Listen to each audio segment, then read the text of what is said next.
So, Cali, this is so great. The name of this podcast is Poor Decisions, presented by Sip Kentucky. Because I just made a really poor decision. I tried out a new software to get this all recorded, and I might have thought I turned it on, but I did not. And so we just sat here for 30 plus minutes talking, drinking, having a great time. Mm-hmm. And when I went to stop it, I found out I never started it. So that was my bad decision, my poor decision of the day. What are you drinking today? Sounds good. I'm drinking some light whiskey from J. Mattingly 1845. Their Vietnam vet bottle came with this cool little medallion. It was gifted to me from a bachelor party that I had for 2 days. And on the second day, after we'd already got to know each other, we learned a bit of what we were thinking and what we liked and what we liked to drink. They got to this part of the tasting, and about 3 heads just swiveled towards me and were like, "This is what you like." And so then later they asked, "Hey, would you want this bottle as a part of the tip?" And I said, "Yeah, sure. I won't refuse free bourbon." Well, I gotta let you know I made another poor decision because as we started this the second time, I forgot to introduce us. Yeah. So my name's Steven. I work at Sip Kentucky. A lot of times I'm in the office. There are some days I get out on the trail and go run some tours.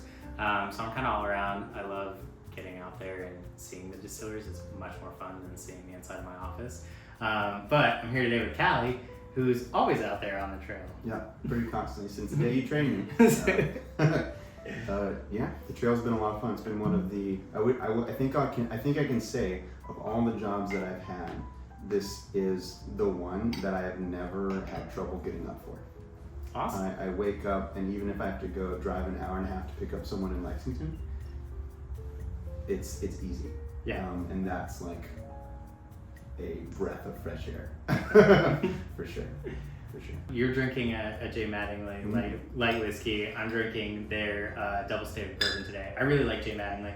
I think it's great people. I think they provide an awesome experience. I really like their bourbon. Can you enlighten us a little bit on what the difference is between a light whiskey and a bourbon? Yeah, so Venn diagram wise, I like to start out with this. So this is whiskey and this is bourbon. So all bourbon is whiskey, not all whiskey is bourbon. Bourbon is one of the 3 whiskeys that is so, I guess, famous, widespread, influential, that it gets to drop whiskey from its name. We've got Scotch, we've got rye, and we've got bourbon. Everything else, you kind of need to say whiskey afterwards. So it's just like share, just one name and you know exactly where you're going. Exactly. Okay. The only difference that I'm aware of is that this light whiskey was not made in a first-time use charred barrel. Okay. I believe they reused a bourbon barrel, and for it to be bourbon, it's got to be first time, that first use of that charred oak container. And basically everyone uses white oak, even though it's just technically oak. Yeah. Other than that, the main difference is that instead of just having a bit more than 51% corn, which is what all bourbons have to have at least 51% or more corn in it, but they usually rest between 60 and maybe high 70%, rarely get into the 80. This one's 99% corn. Yeah. So it's going to be almost completely corn. And that you can see, hopefully, just the difference in the color. And so it's called a light whiskey, not because it's lightweight. This one's kicking in at, what's the proof of this guy? That's 64% alcohol. Yeah. So it's not a light whiskey in that it's lightweight. I believe it's literally just referring to the color. Cool. I love hearing about some of these craft distilleries and the new things they're doing and how they're trying to push and innovate. But then just when you're out there on the bourbon trail, you get to see very large distilleries versus a very small distillery, yes. J. Mattingly 1845 or Whiskey Thief, some really small ones. Then you also see some newer ones that are really big that are doing their own different things, whether it's Bullet and they're really pushing for the palletized system instead of the Rick system. Yes. You've got Lux Rose or Bardstown Bourbon, 2 very large but newer brands. Huge on contracting as well. Yeah, it's interesting how you can hear you can go on different bourbon tours and you're hearing the same history, but you hear different versions of the same history. Mm-hmm. And we were talking before how it's kind of just that like oral tradition you get, and it's very much like the Kentucky way of getting a very long-winded story. But if you heard it from the two neighbors, you would hear two very different stories of the same event. Yeah. And I think that's hilarious. Yeah, there's for sure are some Kentucky historians that are writing stuff down, but a lot of what is being written down about bourbon is people's personal accounts. So whenever it comes to like hard facts, take stuff with like a grain of salt. Because like even just like going to two distilleries, the figure that they'll give like how much of the barrel's content is lost per year due to evaporation, known as the angel share, you'll get a different percentage basically everywhere you go. So did you know all this stuff about, like, being from Kentucky, did you know all of these bourbon facts and this Kentucky knowledge before, or is this stuff you picked up for the job? Because I gotta say, like, you know so much. Most of it now has been picked up from the job. And one of the things I love about the job is that I continue to learn. Something that's happened with me in previous jobs is that I tend to have these like little blinders that come on whenever I'm learning, because I love learning. I'm like, oh, this is awesome, this industry is great. And then once I stop and slow down learning, I'll be like, oh, this is toxic as hell. Like, this is awful. Like, why am I working here? But I get to go to work and I get to learn something at least new about the people that I'm with, because it's always new folks. And folks that go on tour goers, especially bourbon tour goers, tend to be my favorite type of tourism folks, because they're there for a good time. They just want to be shown cool stuff, which is super nice. I've also been a substitute teacher, and the difference between people actually listening to you on a tour versus in a classroom is huge. It feels nice people actually paying attention to what you're saying. Yeah. So, I mean, it sounds like you've had a few different jobs with some varying like skill sets and everything, but I'm sure you get a funny story out of every job. So can you give me some of your memorable funny stories from the Bourbon Trail, as well as from some of your other jobs, since you lived a lot of different lives, worn a lot of different hats? So like learning something everywhere you go, and just like having my eyes open and enjoying that about the Bourbon Trail, because adventures also abound, because you're adding alcohol and new people into the mix. My first time specifically at J. Mattingly, there was someone who worked there, and I can't confirm because I've still never met him since, but I believe it was Jeff Mattingly, who the J. Mattingly is like a little bit of like a wink, and it's both the person that founded the second distillery, like in Kentucky, I believe, back in 1845. Is that what it's? J. Mattingly 1845? Yes. I've been drinking and I remember the date. Excellent. Okay. But it's also because the current founder is also another J. Mattingly. So I'm pretty sure it's in my first day, he was getting along swimmingly with a guy who told me that everyone called him Mark the Shark. So I walk into J. Mattingly to be like, hey guys, it's about time to go. And I watch who I'm told is J. Mattingly kiss Mark the Shark on his bald head 3 times, laugh a bunch, slap him on the back, and then give him a bottle of whiskey. That's very fun. So that was like a welcome to the adventure of the Bourbon Trail, like right off the bat. Yeah. Things like that will happen. Yeah, that drive out to Maker's Mark, it gets real rural, you lose your service, all that, but it's super pretty, and you get to see like those rolling hills of Kentucky and just the farmland. And it's cool when you're at Maker's Mark and you get to hear how those farms that are right around Maker's Mark have had contracts with Maker's Mark for like 6 generations. Yeah. So it's super cool to me. Yeah. Bourbon is a lot of bourbon is very much passed down from generation to generation with like relationships. There's a lot of relationships involved. Even when like one of my favorite stories about the nature of working in the bourbon industry is Heaven Hills Fire in 1996, I think. Yeah. Or 98. Where they like lost over 5 million gallons and like $30 million worth of damages in a single night. The fire only really stopped because in the middle of the night, the winds changed and blew it back on itself. It was like a river of molten alcohol. People were evacuated. No one died. The most hurt that I heard someone was someone was getting into their truck and it was so hot that they burned their hand on part of the truck whenever they put their hand on it. The next day they're like, hey, we're not laying anyone off. We're gonna figure out what to do. And then they start getting calls from like Brown-Forman and their competitors in the industry saying like, hey, you can You can make your stuff with your people on our stills during our non-production days. Hey, we've got some rick houses that aren't completely full, some warehouses that aren't completely full. You can put some of your stuff in there while you're reconstructing yours. And they could have let them just like burn out. And they were a big dog. It was about 2 to 3% of the world's bourbon went up in a single fire. Yeah. But they didn't let them go down, and they're still like top 3 in bourbon production to this day because the industry, their biggest competitors, didn't let them go down. Yeah, which I can't really think of a lot of other industries that would have that same thing. Whether it's like we're on a computer or our phones, like I cannot see Apple reaching out to Samsung if Samsung's biggest factory burned down. They're like, hey, come use our factory. You need it, man. And I feel like it extends to a lot of the folks working out on the trail. So like other tour guides will be like, hey, how's it going? If you need anything, let me know. And they'll just like straight up give me tips and tricks that they use.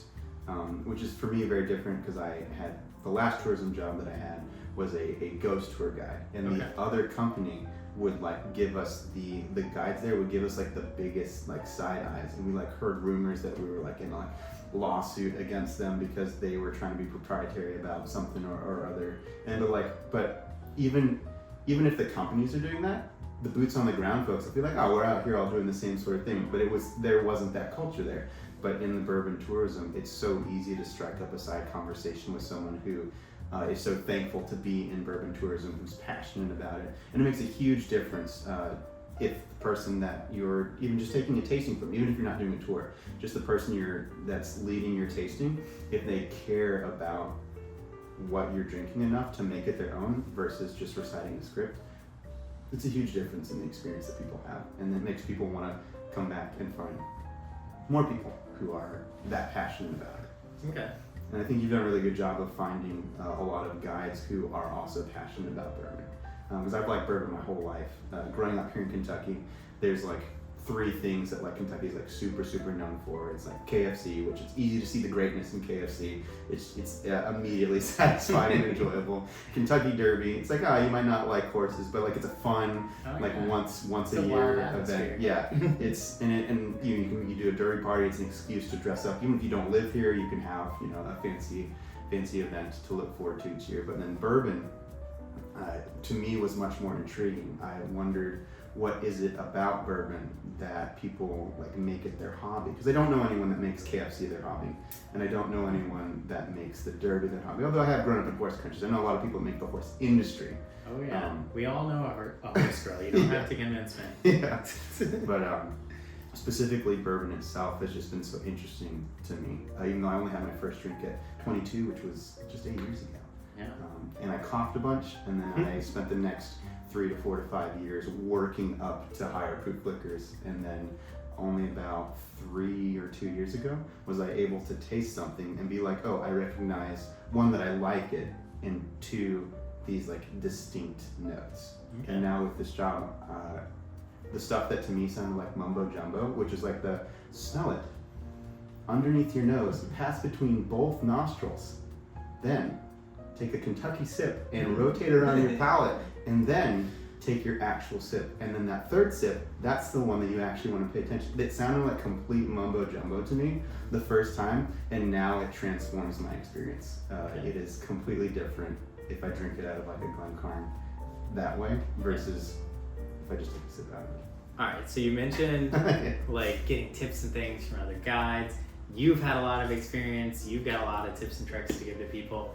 So my first question is like, what are your tips, and like what are the best way you found to like sip bourbon at home? Because like it's different when you're in the setting, you're at a distillery, someone's coaching you through it, you're with your best friends, you're with your whatever, like whatever they put in your glass is going to taste awesome. But when you're at home, like what's the best way for you to really get those sips? Yeah, and I think that harps on like what we talked about previously in the thing, but also what I talk about. Usually one of the first things, if I get the chance to, if there are folks that are asking questions and listening about the stuff that I want to share with them about bourbon, is that there's 3 major components to what makes bourbon taste like whatever it tastes like to you. There's what you put in the barrel, there's the barrel itself and that what it gains during that aging process, and then there's you. And I think people don't talk about you enough. It's like how hungry you are that day, what is the exact last thing that you ate, / the exact last thing that you take? What's the current state of your palate? How developed is your palate? Have you been tasting whiskey for 20 years, or are you new to it and you're like intrigued by it? Are you having it in like a Dixie cup with ice? Are you having it in a cocktail? Are you having it in a mini Glencairn or a glass specifically designed for sipping? All of those make a difference. And then for me, what I found to like replicate that fun feeling, you can't recreate the atmosphere of being out and about surrounded by a bunch of people also enjoying that hobby.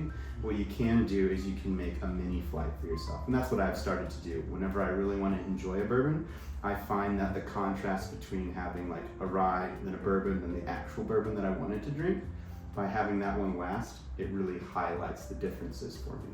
And I found that's my most enjoyable way to enjoy bourbon at home. Very cool. So, and then when you are like you said some tips, and you mentioned like your palate, and earlier we were talking, you had mentioned like palate fatigue. Like, what's the best way you recommend hitting up distilleries for a day?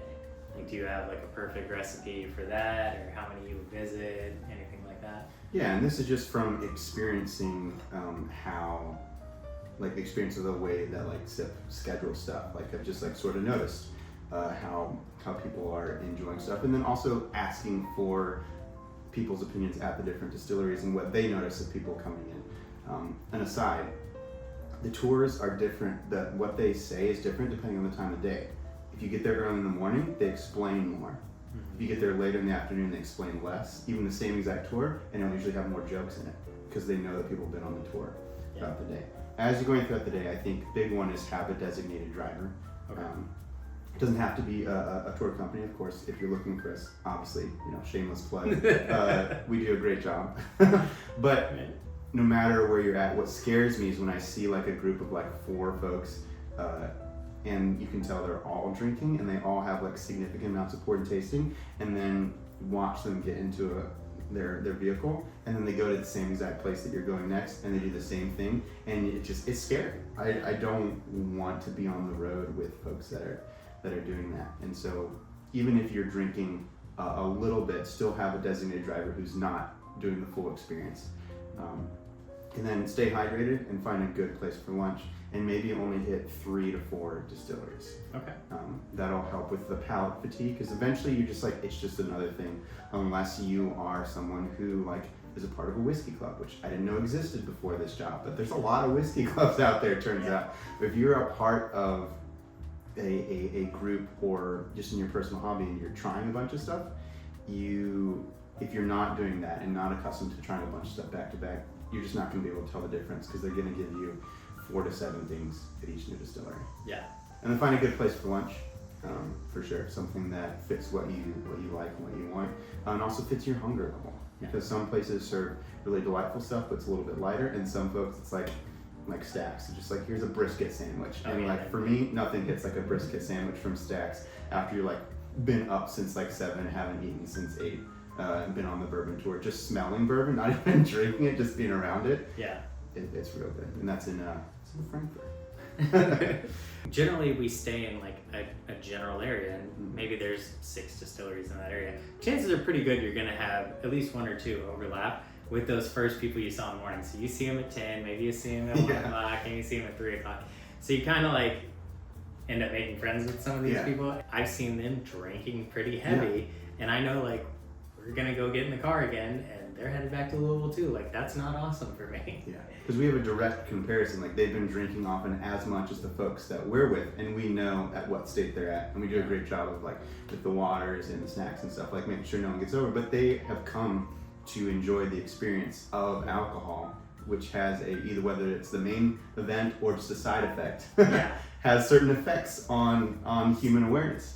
And so like we have that like specific case study, we know where our folks are at, and then we see someone else who's had the exact same amount, and they're just going on their own. It's like, if you had just one distillery you could take someone to, like if you had a cousin in town, they're like, I've got the afternoon, we can only do one, where would you take them? Like, what is your, we might have an answer right there. Well, let me think. So like whenever I tell folks when I get asked this question, so like we get asked a few questions, and like basically every tour someone asks me what's my favorite bourbon. So I have, things in the chamber for that. And then oftentimes people are like, so how I phrase it, like, so say you have 40, you're you sign up to Popular like Mars. And so like you're never gonna be on Earth again. And you've got 48 hours left. And you spend 46 of them with friends, family, all that jazz. But you allot 2 hours for bourbon. Okay. That's how we get there. All right. Where am I taking you? Yeah. I'll probably take you to Whiskey Thief. Okay. It does no distribution. So if you've ever seen Whiskey Thief on someone's shelf, it's because they went and they got a bottle directly from Whiskey Thief and then put it in their store. Yeah. They're in the middle. There's 2 experiences. So if you go to something that's Whiskey Thief and you're like, I didn't see any goats, but you were in downtown Louisville, that's the tasting experience that they've opened up recently. Yeah. And it is awesome. It used to be an axe throwing place they went to, and one of my favorite little tidbits that you get by asking around is that they inherited an employee from the axe throwing place. Oh. And so now this random guy who used to be a pit boss for throwing axes is now getting into bourbon because that's what his job is. And just through sheer exposure, he's like learning all this stuff about it. That's very cool. But the farm experience is the full experience, and that's the one that I take folks to, where you are just kind of in rural Kentucky, about 4 minutes off of the highway at like what just looks like a random exit. Yeah.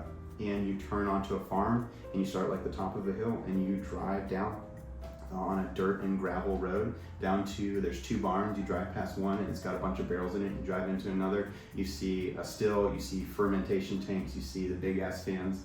Kentucky's finest. Yeah.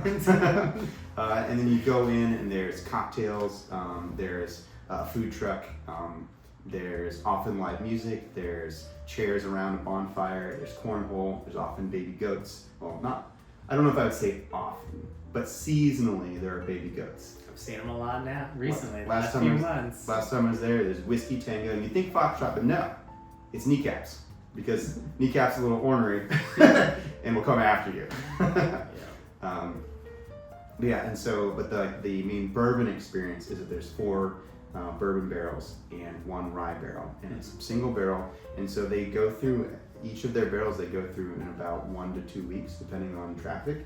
And that barrel will never be seen again. So you go through and you taste all of them, and you decide which one, if you want a bottle for later, you decide which one that you want. And most recently, a lot of folks have been going for rye. I'd say out of the last 5 times I went there, the 4 bottles have been rye bottles, and I think only 1 has been a bourbon. That's great. I love when you start a day and you hear groups they always ask us what our favorite bourbons are. We ask them what do you like. Generally, people. I'd say a majority of people are like, I don't really like ryes. I love by the end of the day, once they've had a few really good ryes, they're like, I kind of like ryes now. Because I love ryes. So I love hearing when people go for Whiskey Thief's ryes. And I'm with you, that experience is so cool, so authentic. And then the way, the exclusivity of it, where you can't get it anywhere else. Even if I live in Kentucky, I can't go to the liquor store down the road or the Kroger and get this bottle anywhere. I have to go to the distillery. So it makes it that thing where even if you have a friend who's like, oh, I've been to the Bourbon Trail, every year I go, you could still walk in with this bottle and they're like, oh crap, I can't get that. Yeah. So it's really cool. It's a great experience, super fun. I like the bourbon. Awesome people there. Yes. You mentioned the goats. There's always a couple of dogs running around there. Usually Ranger. Rangers. Ranger, his name needs to be Big Ox. That's a big dog. Yeah. He's thick. But yeah, he's a great dog. Just awesome people there. So lots of fun. Sure. Yeah. So if some stuff comes spicy. I haven't seen a hazmat there yet, but it's been real close. Hazmat being over 140 proof. Yeah. I've seen 138, 100, maybe 39.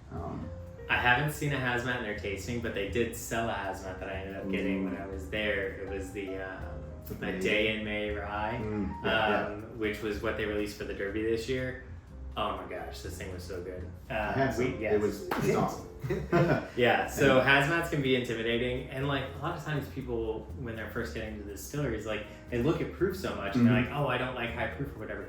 But if you just sip it, same with the rye, just try it, and it might change your mind, because so many of these high proof bourbons and ryes end up drinking so much lighter than they are, and the same with ryes. People just have this feeling that oh, ryes are so spicy and so hot, I just don't want it. But if you can taste some ryes that are very different than that. Yes. And for rye specifically, the mash bill will matter, because rye like so bourbon 51% or more corn, rye 51% or more rye. So if you go to a place that's like their rye's like 60%, it's gonna hit way different than someone that's like, hey, it's 99% rye. Yeah. And for me, I don't come from a background of rye, but bourbon has been essentially a gateway into rye because as I start to like these high rye bourbons, which would be a bourbon, if they say like a wheated bourbon or a high rye bourbon or any other grain with bourbon, that means that the second highest grain other than corn is going to be that. So these high rye bourbons,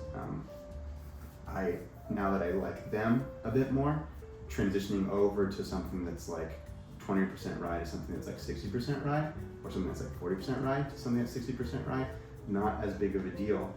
And a lot of folks like at Heaven Hill, I really like their Pikesville rye because of the complexity of flavors that I get out of it, and it's not just rye. And then was it James E. Pepper? It's like a new distillery over in Lexington. Their rye really surprised me. It's just how easy to drink they were and how complex of flavors, and it wasn't just that hot, peppery that people associate with rye.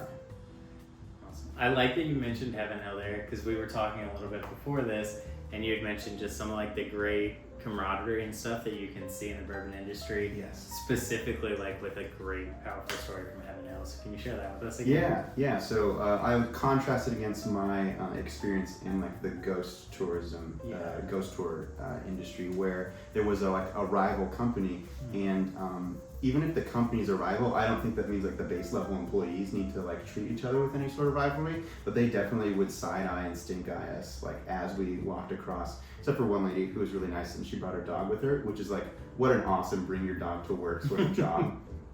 But so after having that, I wondered, is bourbon tourism going to be the same? And I found that it wasn't. Other guides will offer tips and tricks. They'll swap stories. They'll be like, hey, if you need anything, let me know.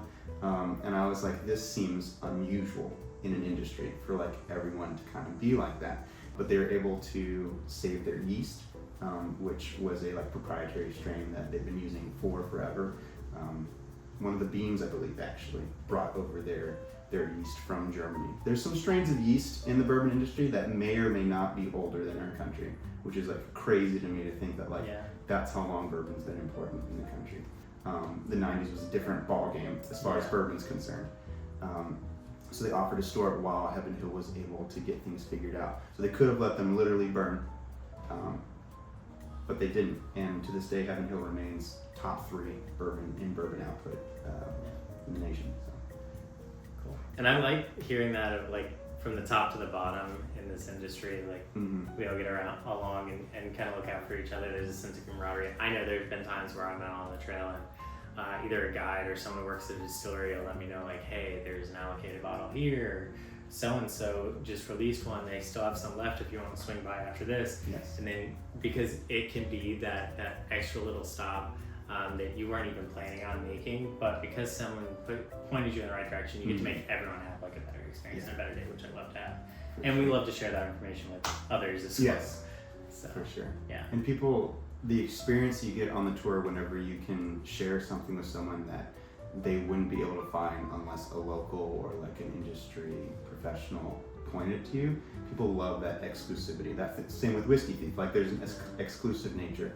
One day I showed up to Buffalo Trace at like 11, so I know that we're fine for their allocated products. But my folks saw one person running, and the energy of the car immediately changed, and there was this, we gotta have it. Whatever that person is running towards, we've got to get there before it runs out. And I'm like, guys, it's 11, we'll be okay.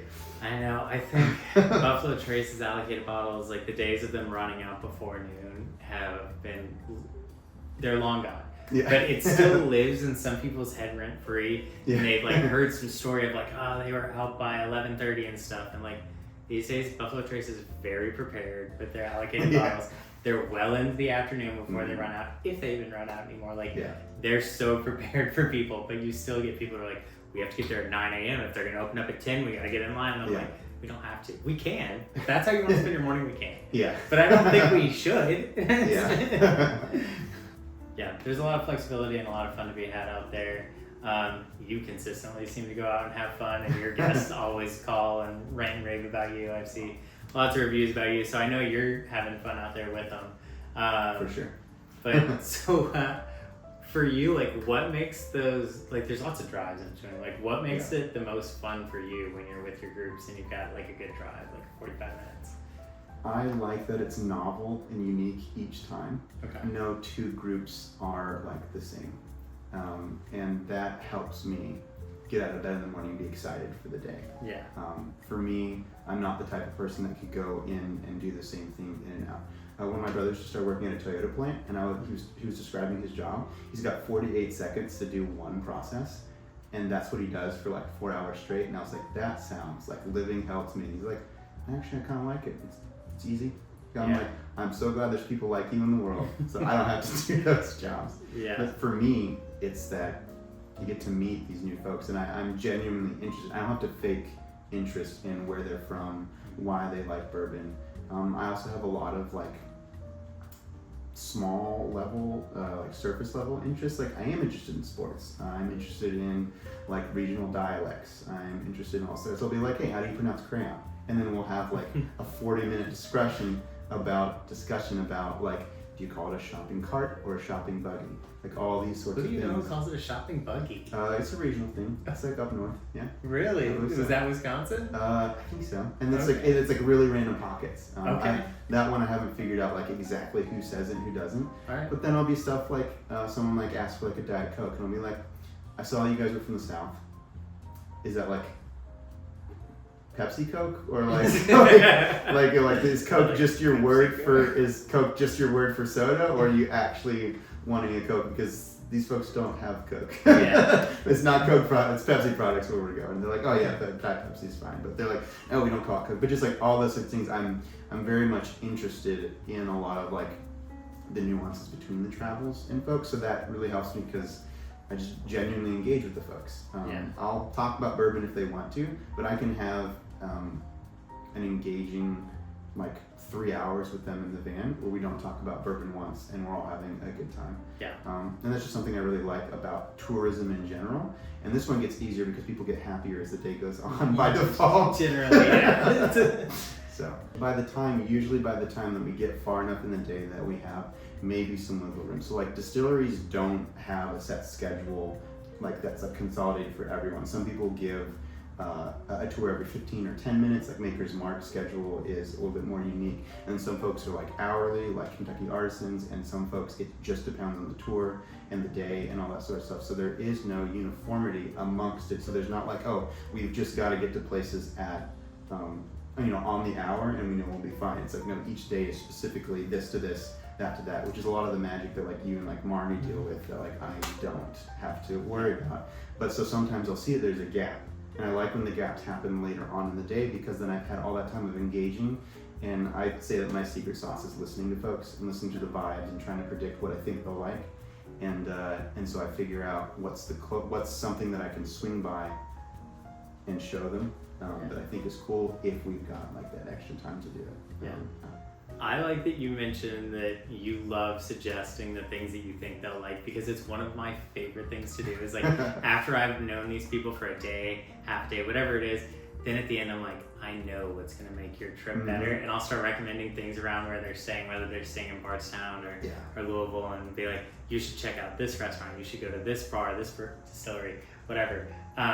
Because like I had a group that went out Saturday and they were texting me Sunday about they ended up giving my recommendations, and then they liked them, and like that's for me the biggest pat on the back. Like, yeah, I listened to you, I learned what you wanted, and then I made your trip like that much better. So like I sent them to the Cuban place in Nulu, La Bodeguita de Mima, and then they went to Last Refuge afterwards, and they were like, that was amazing. I was like, so glad you liked it. No, for sure. I've heard you talk about some fried chicken too. Joella's, right? I do, yeah. And it gets a lot of people are like really hesitant because it like looks like a chain. It's like it's like franchised enough that it looks like a chain, but it is based in Louisville. So if your franchise is started in the city that you're in, I don't consider it to be like bad. Yeah. That it's a franchise. It's good enough that it got to scale and stuff. And the guy who made it was the same guy that made like Boom Boss. So like he makes things to scale them. But yeah, Joella's, specifically Ella's Fave is my favorite fried chicken. If you're looking for bone-in chicken, I think the Eagle is where is a good place to go. I just happen to not like bone-in chicken as much. Mostly just that there's no bad way to enjoy bourbon except to not enjoy it. So don't drink it if you don't like it, or if you hit that palate fatigue and you just can't tell the difference. But like, as much as it might hurt folks like us to see someone shoot bourbon, if you enjoy shooting bourbon, it's not a bad way to enjoy it. Yeah. You know, shoot that Pappy's. Well, I don't know. I love seeing someone shoot that. Like, have it on the rocks, put it in cocktails, you know, like, enjoy it. The only bad way to enjoy bourbon is to not enjoy it. Yeah, and I can definitely connect with that. With the biggest thing that I recommend to people is like, try not to go into it with any like preconceived notions. Like, just because you like something one distillery makes doesn't mean you're gonna like everything they make. Yeah. Or it could mean you like everything they make, but it's also like, don't assume everything that Jim Beam makes is going to be like Jim Beam White Label. Well, thanks for coming by. I'm sure you're going to be making some more poor decisions until I see you again. Yeah. And when we bring you back on, you can tell us about your newest poor decision. There we go. All right. Well, thanks. Thanks for having me. Awesome. See you, Cali. See you.